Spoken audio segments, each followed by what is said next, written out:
இந்த வீடியோவில் NCERT history class 12 chapter 13 Mahatma Gandhi and the nationalist மூமெண்ட்டோட பார்ட் 7 வீடியோ தான் வந்து பார்க்க போகிறோம். நம்ம லாஸ்ட் வீடியோவில் வந்து நான் கோஆப்ரேஷன் பற்றிலாம் வந்து பார்த்துருந்தோம். இந்த நான் கோஆப்ரேஷன் இல்லாமல் நிறைய இடத்துல அங்கீகரிக்கப்படாத அஃபிஷியலாக வந்து சாங்ஷன் பண்ணப்படாத நிறைய வந்து நேஷ்னலிஸ்ட் கேம்பெயின்ஸ் அதுக்கப்புறம் வந்து ப்ரொட்டஸ்ட் இது எல்லாமும் வந்து நடந்திருக்கு அப்படின்ற மாதிரி வந்து சொல்லியிருக்காங்க. இதில் முக்கியமாக எதை சொல்கிறாங்க அப்படின்னா கொலோனியல்ஸ் எதிர்த்து ரொம்ப ஒரு ஹேட் பண்ண இன்னொரு லா அப்படின்னா ஃபாரஸ்ட் லா. இதுக்கு முன்னாடிலாம் பார்த்தீங்க அப்படின்னா அந்த காட்டை சுற்றி இருக்கிறவங்களாம் என்ன பண்ணுவாங்கன்னா அந்த காட்டில் இருந்து அவங்களோட வாழ்வாதாரத்தை எடுத்துப்பாங்க. அவங்களுக்குன்னு சொல்லிட்டு கால்நடைகள் இருக்கும். அந்த கால்நடைகளை வந்து அந்த ஃபாரஸ்ட்க்கு எடுத்துகிட்டு போயிட்டு அதுக்கான ஃபீட்ஸை வந்து அந்த ஃபாரஸ்ட்டில் வந்து கொடுப்பாங்க. பட் இந்த ஃபாரஸ்ட்டில் வந்ததுக்கப்புறம் பார்த்தீங்க அப்படின்னா அந்த மலை அதுக்கப்புறம் வந்து காடுகளை சார்ந்தவங்கள அந்த காட்டுக்குள்ளே அனுமதிக்காமல் அந்த கால்நடைகளையும் வந்து அந்த ஃபாரஸ்ட்குள்ளே அனுமதிக்காமல் வந்து இருப்பாங்க. ஸோ அந்த ஃபாரஸ்ட் லாவை எதிர்த்து நிறைய வந்து போராடியிருக்காங்க. இது வந்து ஒரு முக்கியமான போராட்டம் அப்படின்ற மாதிரி வந்து சொல்கிறாங்க. இது இல்லாமல் நிறைய லாயர்ஸ் வந்து அவங்க ஒர்க்குக்கு போகாமல், அதாவது பிரிட்டிஷ் கோர்ட்டுக்கு போகாமல் இருக்கிறது, கவர்மெண்ட்டால் நடத்தப்படுற அந்த ஸ்கூலுக்கு வந்து ஸ்டூடெண்ட்ஸ் வந்து போகாமல் ஸ்ட்ரைக் பண்ணுறது, இந்த மாதிரியான நிறைய விஷயங்களும் வந்து நடந்திருக்குன்ற மாதிரி வந்து சொல்கிறாங்க. 1920 1922 வரைக்கும் பார்த்தீங்க அப்படின்னா காந்திஜி வந்து அவர் வந்து நான் கோஆப்ரேஷனுக்கு வந்து கூப்பிட்றாரு. நான் கோஆப்ரேஷனுக்கு கூப்பிடும்போது அவங்களுக்குள்ள ஏற்கனவே வந்து நிறைய பேருக்கு நிறைய டிசப்பாயின்மெண்ட்ஸ் வந்து இருக்கும் இல்லையா, இந்த கொலோனியல் ரூலை அப்போஸ் பண்ணணும்னு. அதெல்லாம் சேர்ந்து எல்லாரும் நிறைய விஷயங்களில் வந்து எதிர்க்கிறாங்க. குறிப்பாக வந்து 60,000 இந்தியன்ஸ் வந்து அந்த சால்ட் சத்தியாகிரகத்துக்கு சால்ட் மார்ச்சுக்கு அப்புறம் வந்து அரெஸ்ட் பண்ணப்படுறாங்க. ஏன்னா அந்த சால்ட் மார்ச்ன்றது அப்போ ஒரு பெரிய விஷயம். அதில் நிறைய பேர் வந்து கலந்துக்கிட்டாங்க அந்த நான் கோஆப்ரேஷன் அப்போ. ஏன்னா நம்ம ஏற்கனவே பார்த்துருந்தோம் அந்த ஃபாரஸ்ட்டில் அந்தலாம் இதெல்லாம் நிறைய பேர் ஆல்ரெடி கோவத்தில் இருப்பாங்க அந்த கொலோனியல் மேலே. இப்போ காந்தி வந்து சால்ட் மார்ச்சுக்கு கூப்பிட்டாலும் எல்லாரும் வந்து அந்த சால்ட் மார்ச்சில் ஜாயின் பண்ணுவாங்க. ஸோ அந்த சால்ட் மார்ச்ன்றது பெரிய அளவில் நடக்கும். அப்படி நடந்ததுக்கப்புறம் பார்த்திங்க அப்படின்னா 60,000 இந்தியன்ஸ் வந்து அந்த சால்ட் மார்ச்சுக்கு அப்புறம் அரெஸ்ட் பண்ணப்பட்டாங்க. ஈவன் வந்து காந்திஜியுமே வந்து அந்த சால்ட் மார்ச்சில் வந்து அரெஸ்ட் பண்ணுறாங்க. அந்த சால்ட் மார்ச் வந்து தண்டிக்கு வந்து சேர்ந்ததுக்கப்புறமா வந்து காந்திஜியும் வந்து அரெஸ்ட் பண்ணுறாங்க. இந்த காந்திஜி வந்து அந்த சால்ட் மார்ச்சுக்கு போயிருப்பார் இல்லையா, அப்போ அந்த சால்ட் சத்தியாகிரகம் பண்ணும்போது ஒரு போலீஸ் அஃபீஷியல் வந்து அவரோட மூமெண்ட்ஸை வந்து ரிப்போர்ட் பண்ணிகிட்டே இருந்திருப்பார். அப்போ அவர் என்ன சொல்லியிருப்பார் அப்படின்னா, காந்திஜி வந்து எல்லா இடத்துலையும் வில்லேஜஸ்லலாம் போய் வந்து நல்ல ஸ்பீச் கொடுக்குறாரு, எல்லாருமே வந்து அவரோட ஸ்பீச் வந்து கேட்குறாங்க, நிறைய பேர் வந்து அவர் கூட வந்து சேர்றாங்க அப்படின்ற மாதிரி வந்து சொல்கிறாரு. அந்த காந்திஜி சால்ட் மார்ச்சுக்கு போகும்போது மற்ற வில்லேஜஸ்லலாம் போய் என்ன சொல்லியிருப்பார் அப்படின்னா, குறிப்பாக வந்து வாசனை அப்படின்ற ஒரு வில்லேஜில் போய் என்ன சொல்லியிருக்காருன்னா, அப்பர் கேஸ்ட்டை பார்த்து நீங்கள் வந்து ஸ்வராஜ் சுதந்திரம் அப்படின்றது உங்களுக்கு வேணும் அப்படின்னா நீங்கள் அன்டச்சபிள்ஸ்க்கு வந்து சர்வ் பண்ணணும். ஏன்னா நீங்கள் வந்து வெறும் ஸ்வராஜை மட்டும் அடைய முடியாது, சால்ட் டேக்ஸை வந்து ரிமூவ் பண்ணிவிட்டு இல்லை அதர் டேக்ஸஸை வந்து ரிமூவ் பண்ணிவிட்டு இந்த இண்டிபெண்டன்ஸ் அப்படின்ற ஒரு விஷயத்தை வந்து வாங்க முடியாது. நீங்கள் வந்து அன்டச்சபிள்ஸ்க்கு ஏற்கனவே பண்ண விஷயத்துக்கு ஏதாவது பரிகாரம் மாதிரி வந்து இல்லைனா ஒரு சர்வீஸ் மாதிரி வந்து பண்ணணும் அப்படின்ற மாதிரி வந்து சொல்லுவார். அதே மாதிரி இந்து முஸ்லீம்ஸ் பார்சிஸ் சீக்ஸ் எல்லாருமே வந்து யுனைட்டடாக தான் வந்து இந்த ஸ்வராஜ் அதாவது இண்டிபெண்டன்ஸ்க்கு வந்து போராடணும், எல்லாருமே வந்து ஒன்றா தான் வந்து இருக்கணும், அப்போ தான் நம்மளால் வந்து ஜெயிக்க முடியும் அப்படின்ற மாதிரிலாம் வந்து எல்லாருக்கிட்டையும் வந்து சொல்லுவார்.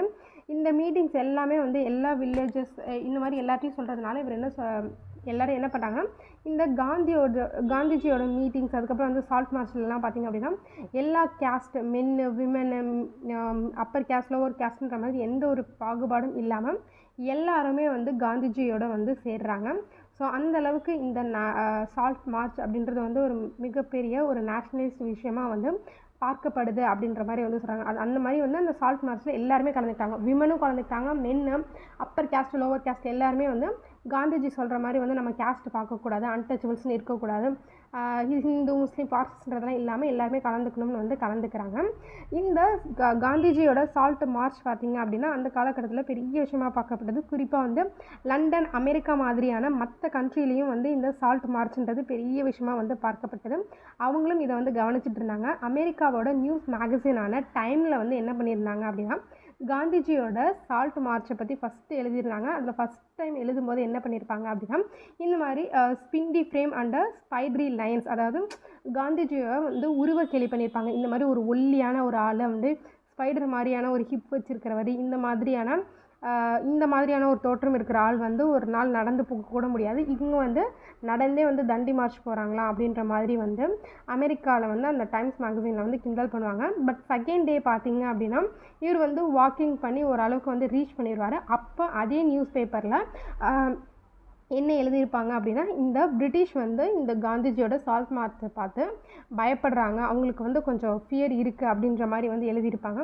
ஸோ அந்த அளவுக்கு வந்து இவங்க வந்து மாற்றிருக்காங்க. ஃபஸ்ட்டு இவங்களை கேலி பண்ணவங்களே இவங்கள பார்த்து பிரிட்டிஷ் வந்து பயப்படுது அப்படின்ற மாதிரி வந்து எழுதியிருக்கிற அளவுக்கு வந்து இது வந்து ஒரு சக்ஸஸ்ஃபுல்லான ஒரு மொமெண்ட் அப்படின்ற மாதிரி வந்து சொல்கிறாங்க. இது மட்டும் இல்லாமல் பார்த்திங்க அப்படின்னா, இவங்க வந்து ஃபைனலாக வந்து அந்த தண்டி மார்ச்சை வந்து ஃபினிஷ் பண்ணிடுவாங்க, சால்ட் சத்தியாகிரகாவை.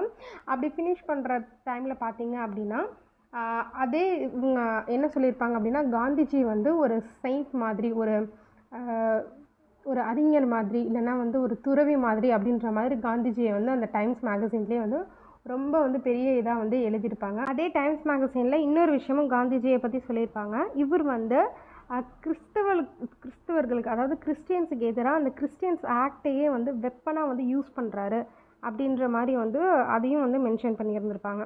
இந்த சால்ட் மார்ச் ஏன் வந்து மிகப்பெரிய அளவில் வந்து பார்க்கப்படுது அப்படின்றதுக்கான 3 முக்கியமான ரீசன்ஸ் வந்து சொல்லியிருக்காங்க.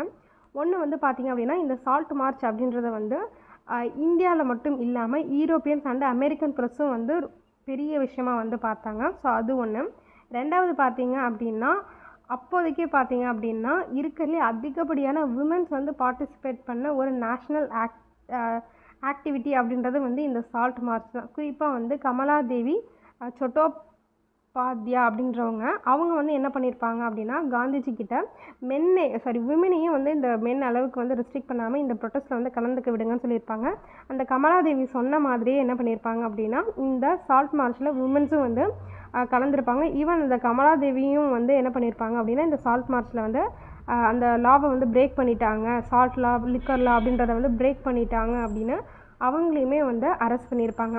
3வது முக்கியமான விஷயம் என்ன அப்படின்னா, இந்த சால்ட் மார்ச்சுக்கு அப்புறம் தான் பிரிட்டிஷ் வந்து ரியலைஸ் பண்ணுறாங்க, நம்ம வந்து இதுக்கப்புறம் ஃபாரெவராக எப்போதுமே நிலச்சி இந்த இந்தியாவில் நம்மளோட ஆட்சியை வந்து பண்ண முடியாது அப்படின்றத வந்து அவங்க வந்து ரியலைஸ் பண்ணதே இந்த சால்ட் மார்ச்சில் தான் அப்படின்ற மாதிரி வந்து சொல்கிறாங்க. இந்த சால்ட் மார்ச்சுக்கு அப்புறம் இவங்க அவங்களோட ஆட்சியை தக்க வச்சுக்கிறதுக்காக ரவுண்ட் டேபிள் கான்ஃபரன்ஸ் அப்படின்றதெல்லாம் வந்து கொண்டு வராங்க. ஸோ இந்த ரவுண்ட் டேபிள் கான்ஃபரன்ஸ் பற்றி நம்ம நெக்ஸ்ட் வீடியோவில் பார்க்கலாம். இதோட இந்த வீடியோ முடியுது. தேங்க்யூ.